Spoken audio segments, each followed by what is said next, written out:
தமிழகத்தில் சாலை போக்குவரத்து, ரயில் போக்குவரத்து மற்றும் எரிசக்தி தொடர்பான திட்டங்களை பிரதமர் நரேந்திர மோடி இன்று துவக்கி வைக்கிறார்.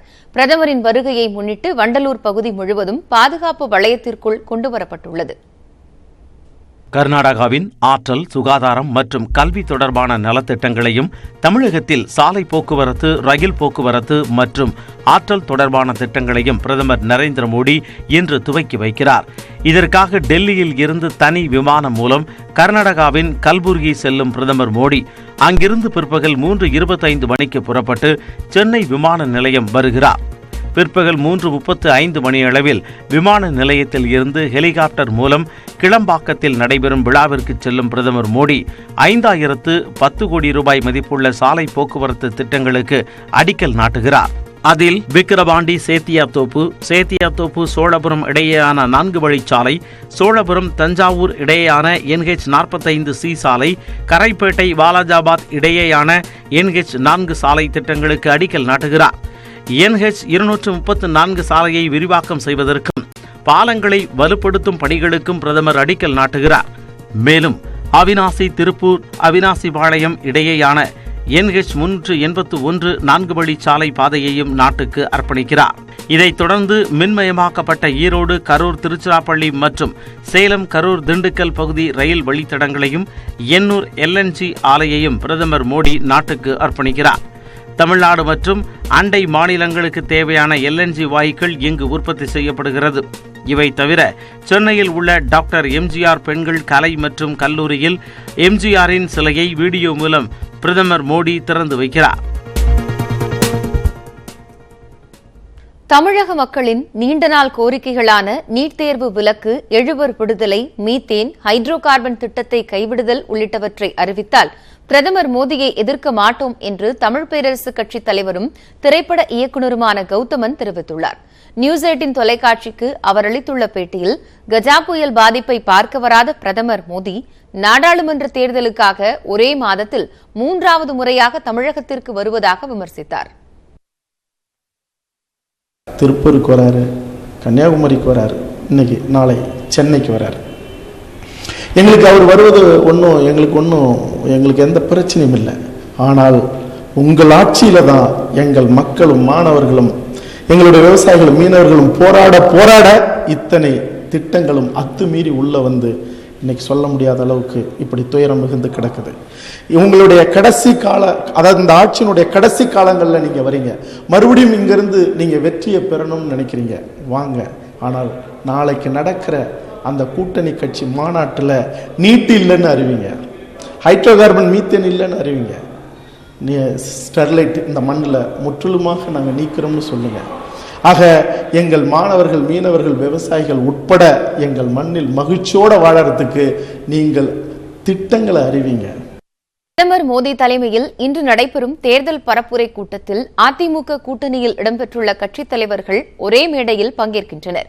தேமுதிகவுடனான பேச்சுவார்த்தை இழுபறி நீடிப்பதால் அதிமுக கூட்டணியில் இடம்பெறுவது குறித்து அந்த கட்சி இன்று அறிவிக்கும் என எதிர்பார்க்கப்படுகிறது. தமிழகத்தில் நாடாளுமன்ற தேர்தலை எதிர்கொள்ள கூட்டணி கட்சிகள் உடனான பேச்சுவார்த்தையை முதலில் தொடங்கியது அதிமுக தான். பாஜக, பாமக, NR காங்கிரஸ், புதிய தமிழகம், புதிய நீதி கட்சி என அடுத்தடுத்து கட்சிகளை சரிக்கட்டிய அதிமுக தேமுதிகவுடன் மட்டும் தற்போது வரை பேச்சுவார்த்தை நடத்தி வருகிறது. அதிமுக ஒருங்கிணைப்பாளர் O. பன்னீர்செல்வம் விஜயகாந்தை அவரது இல்லத்தில் சந்தித்து பேசிய போதும் எந்த பலனும் இல்லை. இதையடுத்து கோயம்பேட்டில் உள்ள தலைமை அலுவலகத்தில் தேமுதிக நிர்வாகிகளுடன் அதன் பொதுச் செயலாளர் விஜயகாந்த் ஆலோசனை நடத்தினார். பிரேமலதா விஜயகாந்த், LK சுதீஷ், பார்த்தசாரதி உள்ளிட்ட முக்கிய நிர்வாகிகளும் மாவட்ட செயலாளர்களும் இந்த கூட்டத்தில் பங்கேற்றனர்.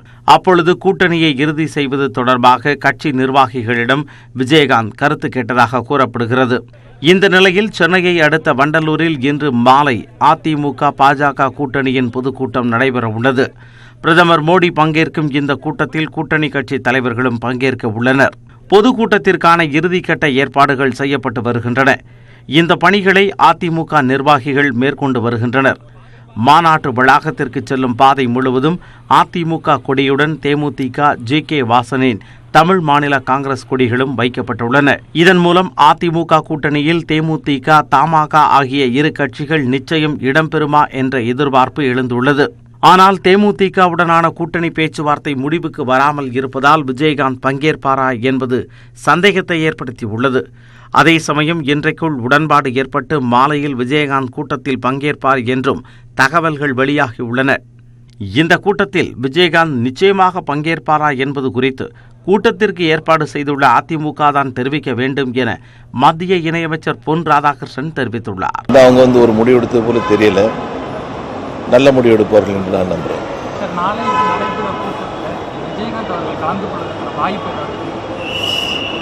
அது தேமுதிக எடுக்க வேண்டிய முடிவு. அது அதிமுக கொடுக்க வேண்டியது. தற்போது வரை அதிமுக கூட்டணியில் பாமகவுக்கு 7, பாஜகவுக்கு 5, என்ஆர் காங்கிரசுக்கு 1, புதிய தமிழகம் கட்சிக்கு 1, புதிய நீதி கட்சிக்கு 1 என மொத்தம் 15 தொகுதிகள் ஒதுக்கப்பட்டுள்ளன. எஞ்சிய 25 தொகுதிகளை வைத்து அதிமுக தேமுதிகவுடனான கூட்டணி பேச்சுவார்த்தை நிறைவடைந்த பிறகு அதிமுக எத்தனை தொகுதியில் போட்டியிடும் என்பது தெரியவரும். இதேபோல் அதிமுக கூட்டணியில் தமாகவின் நிலைப்பாடு குறித்தும் இன்றைக்குள் தெரியவரும் என எதிர்பார்க்கப்படுகிறது. திமுக கூட்டணியில் கட்சிகளுடனான தொகுதி பங்கீடு சுமூகமாக நிறைவடைந்த நிலையில் 20 நாடாளுமன்ற தொகுதிகளில் திமுகவே போட்டியிடும் என அதன் தலைவர் மு.க. ஸ்டாலின் அறிவித்துள்ளார். சென்னை அண்ணா அறிவாலயத்தில் மார்க்சிஸ்ட் கம்யூனிஸ்ட் கட்சியுடன் திமுக தொகுதி பங்கீட்டு குழு ஆலோசனை நடத்தியது. மார்க்சிஸ்ட் கட்சி சார்பில் அதன் மாநில செயலாளர் பாலகிருஷ்ணன், ஜி. ராமகிருஷ்ணன், டி.கே. ரங்கராஜன், திமுக சார்பில் அதன் தலைவர் மு.க. ஸ்டாலின், பொருளாளர் துரைமுருகன் உள்ளிட்டோர் பங்கேற்றனர். இந்த பேச்சுவார்த்தையில் திமுக கூட்டணியில் மார்க்சிஸ்ட் கட்சிக்கு 2 தொகுதிகள் ஒதுக்குவது என ஒப்பந்தம் கையெழுத்தானது. 21 தொகுதிகளுக்கான இடைத்தேர்தலில் திமுகவுக்கு ஆதரவு அளிக்கப்படும் என மார்க்சிஸ்ட் கட்சியின் மாநில செயலாளர் பாலகிருஷ்ணன் தெரிவித்தார். இன்றைக்கு திராவிட முன்னேற்ற கழக தலைவர்களோடு வந்து தெரிவித்தோம். அந்த அடிப்படையில் திராவிட முன்னேற்ற கழக தலைவரோடு நடைபெற்ற அந்த கலந்துரையாடலில் 2 தொகுதிகளுக்கு மார்க்சிஸ்ட் கம்யூனிஸ்ட் கட்சிக்கு ஒதுக்கப்பட்டு உடன்பாடு ஏற்பட்டிருக்கிறது என்பதை இந்த நேரத்திலே நான் மகிழ்ச்சியோடு தெரிவித்துக் கொள்ள விரும்புகிறேன். தொடர்ந்து மதிமுக பொதுச் செயலாளர் வைகோ தலைமையிலான அந்த கட்சியினர் திமுக தொகுதி பங்கீட்டு குழுவுடன் பேச்சுவார்த்தை நடத்தினர். அதில் மதிமுகவுக்கு 1 மக்களவை தொகுதியும் 1 மாநிலங்களவை இடமும் ஒதுக்கப்படும் என மு.க. ஸ்டாலின், வைகோ இடையே ஒப்பந்தம் கையெழுத்தானது. 21 சட்டமன்ற தொகுதிகளுக்கான இடைத்தேர்தல் எப்போது அறிவிக்கப்பட்டாலும் திமுக கூட்டணிக்காக மதிமுக பாடுபடும் என்று வைகோ தெரிவித்தார். தேர்தல் தொகுதி உடன்பாடு குறித்து கலந்து பேசியதில் மறுமலர்ச்சி திராவிட முன்னேற்ற கழகம் தமிழகத்தில் நாடாளுமன்ற தொகுதி 1ம் 2019 ஜூன் மாதம் நடைபெறவுள்ள மாநிலங்களவை உறுப்பினர் தேர்தலில் 1 உறுப்பினரும் பங்கிட்டுக் கொள்வதென முடிவு செய்யப்பட்டது. மதிமுக வேட்பாளர் உதயசூரியன் சின்னத்தில் போட்டியிடுவாரா என்ற கேள்விக்கு வைகோ பதிலளிக்க மறுத்துவிட்டார். மதிமுகவுக்கு வழங்கப்பட்ட 1 மாநிலங்களவை உறுப்பினர் பதவிக்கு வைகோவையே தேர்வு செய்ய அதிகம் வாய்ப்புள்ளது. வரும் ஜூன் மாதம் தமிழகத்திலிருந்து மாநிலங்களவையின் 6 உறுப்பினர்களுக்கு நடக்கவுள்ள தேர்தலில் வைகோ தேர்வு செய்யப்பட்டால் சுமார் 23 ஆண்டுகள் கழித்து அவர் மாநிலங்களவை செல்ல வாய்ப்புள்ளது. 1978ஆம் ஆண்டு முதலாக மாநிலங்களவை உறுப்பினராக தேர்வு செய்யப்பட்ட வைகோ தொடர்ந்து 18 ஆண்டுகள் திமுக சார்பில் மாநிலங்களவை உறுப்பினராக இருந்தார். 1998 மற்றும் 1999 மக்களவைத் தேர்தலில் சிவகாசி தொகுதியிலிருந்து மக்களவை உறுப்பினராக வைகோ தேர்ந்தெடுக்கப்பட்டார். அண்ணா அறிவாலயத்தில் செய்தியாளர்களை சந்தித்த திமுக தலைவர் மு.க. ஸ்டாலின் கூட்டணி கட்சிகளுக்கு ஒதுக்கியது போக தற்போதைக்கு 20 மக்களவைத் தொகுதிகளில் திமுக போட்டியிடும் சூழல் ஏற்பட்டிருப்பதாக கூறினார். புதுவை உள்ளிட்ட சேர்த்து 10 தொகுதிகள் காங்கிரசுக்கு, மற்ற கட்சிகளுக்கு 10 தொகுதிகள் என்ற அடிப்படையில் 20 தொகுதிகள் கூட்டணி கட்சிகளுக்கு கொடுக்கப்பட்டிருக்கிறது. ஆக திராவிட முன்னேற்ற கழகம் 20 தொகுதிகளில் போட்டியிடக்கூடிய சூழ்நிலை உருவாகியிருக்கிறது. கூட்டணி கட்சிகளுக்கு எந்தெந்த தொகுதிகள் ஒதுக்கப்படும் என்பது வரும் 7ஆம் தேதிக்கு பிறகு அறிவிக்கப்படும் என்றும், விருதுநகர் பொதுக்கூட்டத்தில் கூட்டணி கட்சித் தலைவர்கள் அனைவரும் பங்கேற்க வாய்ப்பில்லை என்றும் மு.க. ஸ்டாலின் கூறினார். திமுக கூட்டணியில் மனிதநேய மக்கள் கட்சிக்கு இந்த முறை எந்த தொகுதியும் ஒதுக்கப்படவில்லை. அதன் தலைவர் ஜவாஹிருல்லா திமுக தலைவர் மு.க. ஸ்டாலினை சந்தித்து பேசியும் எந்தவித உடன்பாடும் ஏற்படவில்லை. இருப்பினும் நாடாளுமன்ற தேர்தலில் திமுக கூட்டணிக்கு ஆதரவளிப்பதாக மனிதநேய மக்கள் கட்சித் தலைவர் ஜவாஹிருல்லா தெரிவித்துள்ளார். திமுக கூட்டணி உறுதி செய்யப்பட்டுள்ள நிலையில் தற்போதுள்ள நிலவரப்படி திமுக 20 மக்களவை தொகுதிகளில் போட்டியிடுகிறது. காங்கிரசுக்கு 10 தொகுதிகளும், விடுதலை சிறுத்தைகள், மார்க்சிஸ்ட், இந்திய கம்யூனிஸ்ட் கட்சிகளுக்கு தலா 2 தொகுதிகளும், மதிமுகவுக்கு 1 மக்களவை தொகுதியும் 1 மாநிலங்களவை இடமும் ஒதுக்கப்பட்டுள்ளன. இவை தவிர இந்திய யூனியன் முஸ்லீம் லீக் கட்சிக்கு 1 தொகுதி ஒதுக்கப்பட்டுள்ளது. கொங்கு நாடு மக்கள் தேசிய கட்சி, இந்திய ஜனநாயக கட்சி ஆகியவற்றுக்கு ஒதுக்கப்பட்ட தலா 1 தொகுதிகளில் அந்த கட்சிகளின் வேட்பாளர்கள் உதயசூரியன் சின்னத்தில் போட்டியிட உள்ளனர். தமிழகத்தில் மக்களவைத் தேர்தலுடன் 21 தொகுதிகளுக்கான இடைத்தேர்தல் மினி சட்டப்பேரவைத் தேர்தல் போல் நடைபெற இருப்பதால் தமிழகத்தின் ஆளும் கட்சியான அதிமுகவும் எதிர்க்கட்சியான திமுகவும் தீவிர கவனம் செலுத்த தொடங்கியுள்ளன. இந்தியா முழுவதும் மக்களவைத் தேர்தல் பரபரப்புகளில் மூழ்கிக் கொண்டிருக்கும் நிலையில் தமிழக அரசியல் கட்சிகள் மக்களவைத் தேர்தலோடு 21 சட்டப்பேரவை தொகுதிகளுக்கான இடைத்தேர்தல் பணிகளில் தீவிர கவனம் செலுத்தி வருகின்றன. அதிமுக, திமுக இரு கட்சிகளும் தங்களுடன் மக்களவைத் தேர்தல் கூட்டணி அமைத்துள்ள கட்சிகளுடன் இடைத்தேர்தலில் ஆதரவளிக்க வேண்டும் என கோரிக்கை வைத்துள்ளன. இதன் மூலம் 21 தொகுதிகளிலும் அதிமுக, திமுக நேரடியாக களம் காண உள்ளன. மேலும் டிடிவி தினகரனுக்கும் 21 தொகுதி இடைத்தேர்தல் முக்கியத்துவம் வாய்ந்ததாக உள்ளது. மக்களவைத் தேர்தலை விட இடைத்தேர்தல் தான் தங்களுக்கு முக்கியம் என அமைச்சர் ராஜேந்திர பாலாஜி வெளிப்படையாகவே கூறியுள்ளார். எங்களுக்கு 21 சட்டமன்ற தொகுதி எங்களுக்கு முக்கியம். அதில் என்ன சந்தேகம் இருக்கு? எங்கள் இயக்கத்தினுடைய ஆட்சியை, அம்மாவுடைய ஆட்சியை, எடப்பாடியுடைய ஆட்சியை தக்க வைத்துக் கொள்வதற்கு எங்களுடைய இலக்கு 21 சட்டமன்ற தொகுதி. அது உண்மைதான். அதுக்காக பார்லிமெண்ட்டு எங்களுக்கு நாங்கள் விட்டு கொடுக்குற மாதிரி கிடையாது. கூட்டணி கட்சிகளுக்கு பகிர்ந்தளித்து மீதி இருக்கின்ற இடங்களிலே எடப்பாடி அவர்களும் துணை முதல்வர் ஓபிஎஸ் அவர்களும் சொல்லுகின்ற தொகுதிகளில் அதிமுக வேட்பாளர்கள் களமிறங்குவார்கள், வெற்றி பெறுவார்கள். அதிமுக கூட்டணி கட்சிகளும் வெற்றி பெறும். வழக்கமான இடைத்தேர்தல் போல் இன்றி 21 தொகுதிகளுக்கான இடைத்தேர்தல் அதிமுக்கியத்துவம் வாய்ந்ததாக பார்க்கப்படுவதற்கு பிரதான காரணிகள் பல உள்ளன. உறுப்பினர் இறந்து போனால் இடைத்தேர்தல் வருவதும் அதில் ஆளும் கட்சியே வெற்றி பெறுவதும் வழக்கமான ஒன்று. ஆனால் இம்முறை அவ்வாறின்றி தகுதி நீக்கம் செய்யப்பட்டதால் 18 தொகுதிகளுக்கும், பதவி பறிக்கப்பட்டதால் 1 தொகுதிக்கும், உறுப்பினர்களின் மரணத்தால் 2 தொகுதிகளுக்கும் தேர்தல் நடைபெற உள்ளது. சட்டப்பேரவையை தற்போதைய நிலையில் திமுக கூட்டணி கட்சிகளின் பலம் 97 உள்ளது. 21 தொகுதிகளுக்கும் தேர்தல் நடைபெற்ற பின் அவையின் பலம் 234 இருக்கும் போது பெரும்பான்மைக்கு தேவையான இடங்கள் 118. பெரும்பான்மை பலத்தோடு ஆட்சியை பிடிக்க வேண்டுமெனில் திமுக 21 தொகுதிகளிலும் வென்றாக வேண்டும். 21 தொகுதிகளிலும் வெற்றி பெற்று ஆட்சியை கைப்பற்ற திமுக தரப்பு தீவிரமாக முனைப்பு காட்டும். அதே சமயம் 21 தொகுதிகளிலும் தேர்தல் நடத்தப்பட்ட பின் அதிமுகவின் பலம் 118 இருந்தால் மட்டுமே அவர்கள் ஆட்சியை தொடர முடியும். 136 இடங்களில் வெற்றி பெற்று ஆட்சியமைத்த அதிமுகவின் தற்போதைய உறுப்பினர்களின் எண்ணிக்கை 115. அதிமுகவை பொறுத்தவரை இந்த ஆட்சியை தக்க வைத்துக் கொள்ள நிச்சயம் 3 தொகுதிகளில் வெற்றி பெற்றே ஆக வேண்டும். இந்த 115 எம்எல்ஏக்களிலும் சுயேட்சை எம்எல்ஏவாக உள்ள டிடிவி தினகரனுக்கு 3 நேரடி ஆதரவு நிலையில் உள்ளனர். மேலும் சிலர் மறைமுக ஆதரவு நிலைப்பாட்டில் இருப்பதாக வரும் செய்திகளும் ஓபிஎஸ் உள்ளிட்ட எம்எல்ஏக்கள் 11 பேரின் மீதான வழக்கும் அதிமுகவிற்கு இந்த இடைத்தேர்தல் எத்தனை முக்கியத்துவம் வாய்ந்தது என்பதை காட்டுகிறது. இது தவிர அதிமுக சின்னத்தில் வெற்றி பெற்ற தனியரசு, கருணாஸ், தமீமுன் அன்சாரி ஆகியோரது நிலைப்பாடும் கேள்விக்குறியாக உள்ளதால் 11 தொகுதிகளில் அதிமுக வென்றால் மட்டுமே அடுத்த 2 ஆண்டுகள் சிக்கலின்றி ஆட்சி நடத்த முடியும். அதே சமயம் தினகரன் தரப்பில் தகுதி நீக்கம் செய்யப்பட்ட அமமுக ஆதரவு எம்எல்ஏக்கள் 18 பேரின் தொகுதிகளிலும் மீண்டும் அவர்கள் வெற்றி பெற தீவிரமான முனைப்பு காட்டி வருகின்றனர். தங்களுடைய வெற்றிக்கு தீவிரம் காட்டுவதைப் போலவே அதிமுகவின் வெற்றியை தடுப்பதிலும் அமமுக தீவிரம் காட்டக்கூடும். இதுபோன்ற காரணிகளே இந்த இடைத்தேர்தல் வழக்கமான இடைத்தேர்தல் போல் இன்றி முக்கியத்துவம் வாய்ந்ததாக அனைத்து அரசியல் கட்சிகளாலும் பார்க்கப்படுகிறது. நியூஸ் 18 தமிழ்நாடு செய்திகளுக்காக செந்தில். சென்னையில் 65 வயது மூதாட்டியை பாலியல் வன்கொடுமை செய்த வழக்கில் ஒரு 17 வயது சிறுவன் பிடிபட்டுள்ளார். அவரது நண்பர்கள் 2 பேரை காவல்துறையினர் தேடி வருகின்றனர். முக்காவாசி அவனுங்க கஞ்சா அடிக்கிறவனுங்க குடிக இதுவே இந்த பவுடர்ன்றீங்க பாருங்க வெள்ளம் இதுவே அது ஊசி எல்லாமே நடக்குதுங்க. நீங்க உள்ள போய் பாருங்க என்ன நடக்குதுமா அங்க எல்லாமே நடக்குதுங்க.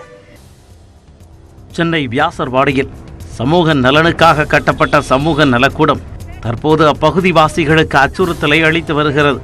அங்கு குவியும் சிறுவர்கள் போதைப் பொருட்களுக்கு அடிமையாகி குற்றச் செயல்களில் ஈடுபடுகின்றனர் என குமுறுகின்றனர் அப்பகுதிவாசிகள். செவ்வாய்க்கிழமை அதிகாலையில் 17 வயது சிறுவர்கள் 3 பேர் வீட்டில் தூங்கிக் கொண்டிருந்த 65 வயது மூதாட்டியை பாலியல் வன்கொடுமைக்கு ஆளாக்கி உள்ளனர். பின்னர் தப்பிச் சென்றுள்ளனர்.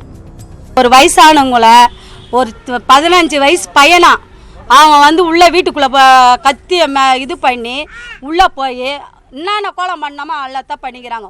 அந்த பாவம் வயசான பொம்பளை சொல்லுறதுக்கு அச்சப்பட்டுக்கின்னு எவ்வளோ பாதி மீங்கி பாதி வெளியே சொல்லி அழிவா குறை அழுதுன்னு அவங்க கை காலெல்லாம் நடுங்கின்னு எங்களுக்கே அதை பார்க்குற நேரத்துக்கு வயசானவங்களை பார்க்குற நேரத்துக்கு எங்களுக்கே பெஜாராயிடுச்சு. இது குறித்து எம்கேபி நகர் காவல் நிலையத்தில் அளிக்கப்பட்ட புகாரின் அடிப்படையில் பாலியல் பலாத்காரத்தில் ஈடுபட்ட 17 வயது சிறுவனை எம்கேபி நகர் போலீசார் பிடித்துள்ளனர். சிறுவனின் நண்பர்கள் 2 பேரை எம்கேபி நகர் போலீசார் தேடி வருகின்றனர். இந்த சம்பவத்தால் அப்பகுதி மக்கள் அச்சத்தில் ஆழ்ந்துள்ளனர். உள்ள பவுட்ரு அந்த வெள்ளையா ஒரு பவுட்ரு மாரி அந்த மாவா ஆன்ஸு அப்புறம் போதமான கஞ்சா அப்புறம் ஊசி எல்லாம் எந்த பழக்கமே இல்லாத ஒன்றும் இல்லை. அந்த சிகரெட்லாம் போட்டு வர பிடிக்கிறானுங்க. பீடி சிகரெட்டில் ஊசி வர போடுறானுங்க. இவ்வளோ தான் நடக்குது சார். அது உள்ள அதான் வர பொம்பளைங்க வர தெரியாத வர எடுத்துன்னு போய் வர இது பண்ணுறாங்க. இவ்வளோ நடக்குது. அது உள்ள அந்த சத்திரத்துக்கு ஒரு முடிவே இல்லாத அளவுக்கு இருக்குது. அந்த பகுதியில் கட்டப்பட்ட சமூக நலக்கூடம் முறையான பராமரிப்பின்றி சீரழிகிறது. காவலாளி இல்லாததால் இரவு நேரங்களில் சமூக விரோதிகளின் கூடாரமாக மாறிவிடுகிறது என குற்றம் சாட்டுகின்றனர் பகுதிவாசிகள். இந்த பிரச்சனை இந்த சமூக கூட கட்டின பிறகு தான் நாங்கள் 15 வருஷம் இருக்கோம். இது வரைக்கும் எந்த ப்ராப்ளமும் நடந்தது கிடையாது. இந்த சமூக கூட சரியான நடவடிக்கை இல்லாதனால தான் இந்த ப்ராப்ளமே. இன்னைக்கு வயசானவங்க ஆகாத காரணமே இந்த கவர்மெண்ட் மட்டும் தான். இந்த ப்ராப்ளம் தான். என்கிட்ட கட்டினது பெருசு கிடையாது. ஏழைங்களுக்கு இலவசமாக பாதி இதுக்கு கட்டினாங்க, கரெக்டான விஷயம். அதுக்கேற்ற நடவடிக்கை ஒரு வாட்ச்மேன் சரியான வாட்ச்மேன் போடல. தடவை வாட்ச்மேன் அடிக்கும் போதே போலீஸ்காரங்க நடவடிக்கை எடுத்துருக்கணும். நடவடிக்கை அவங்க எடுக்கல. அவங்களும் விசாரிச்சு விட்டுட்டாங்க. விட்ட தப்பு தான் இன்னைக்கு இவ்வளோ பெரிய பிரச்சனையா நிற்குது. இதுக்கு முழுக்க முழுக்க போலீஸ்காரங்க பெருசு. படுகாயமடைந்த மூதாட்டி அரசு ஸ்டான்லி மருத்துவமனையில் அனுமதிக்கப்பட்டுள்ளார். இந்த சம்பவம் வியாசர்பாடி சுற்று வட்டாரங்களில் அதிர்ச்சியை ஏற்படுத்தியுள்ளது. ஜெயலலிதா சிகிச்சைக்காக அனுமதிக்கப்பட்ட போது பழரசங்கள் மட்டுமே அருந்தியதாக சென்னை உயர்நீதிமன்றத்தில் அப்பல்லோ மருத்துவமனை விளக்கம் அளித்துள்ளது. ஜெயலலிதாவின் மரணம் குறித்து விசாரணை நடத்தும் ஆறுமுகசாமி ஆணையம் தங்களது மருத்துவர்களிடம் விசாரணை நடத்துவதற்கு தடை விதிக்க கோரி சென்னை உயர்நீதிமன்றத்தில் அப்பல்லோ மருத்துவமனை மனு தாக்கல் செய்தது. இந்த மனு நீதிபதிகள் ஆர் சுப்பையா, கிருஷ்ணன் ராமசாமி அடங்கிய அமர்வில் மீண்டும் விசாரணைக்கு வந்தபோது அப்பல்லோ தரப்பில் ஆஜரான வழக்கறிஞர் ஜெயலலிதாவிற்கு சிகிச்சை அளித்த பிரபல மருத்துவர்களை போதுமான கால அவகாசம் வழங்காமல் உடனே ஆஜராக வேண்டும் என நீதிபதி ஆறுமுகசாமி கட்டாயப்படுத்துவதாக குற்றம் சாட்டினார். மருத்துவர்கள் ஆஜராகாவிட்டால் மருத்துவமனை இயக்குநர்கள் மீது நடவடிக்கை எடுக்கப்படும் என்று மிரட்டுவதாகவும் அவர் குற்றம் சாட்டினார். நிபுணத்துவம் இல்லாத ஆணையத்தின் செயலால் மருத்துவமனையின் மதிப்பு பாதிக்கப்பட்டு விடுவதாகவும் அவர் கூறினார். சிகிச்சையின் போது பழரசங்களை மட்டுமே ஜெயலலிதா அருந்தியதாகவும் அரசு அதிகாரிகள், அமைச்சர்களின் ஆதரவாளர்கள், காவல்துறையினர் என 200க்கும் மேற்பட்டோருக்கு 3 வேளையும் உணவு வழங்கப்பட்டதாலேயே உணவு கட்டணம் 1,15 லட்சம் ரூபாய் ஆனதாகவும் அவர் விளக்கம் அளித்தார். எனவே தங்களது மருத்துவர்களிடம் விசாரணை நடத்த மருத்துவ நிபுணர்களை கொண்ட குழுவை அமைக்க வேண்டும் என்றும் அவர் கோரிக்கை விடுத்தார். இதையடுத்து வழக்கு விசாரணை இன்று ஒத்திவைக்கப்பட்டுள்ளது.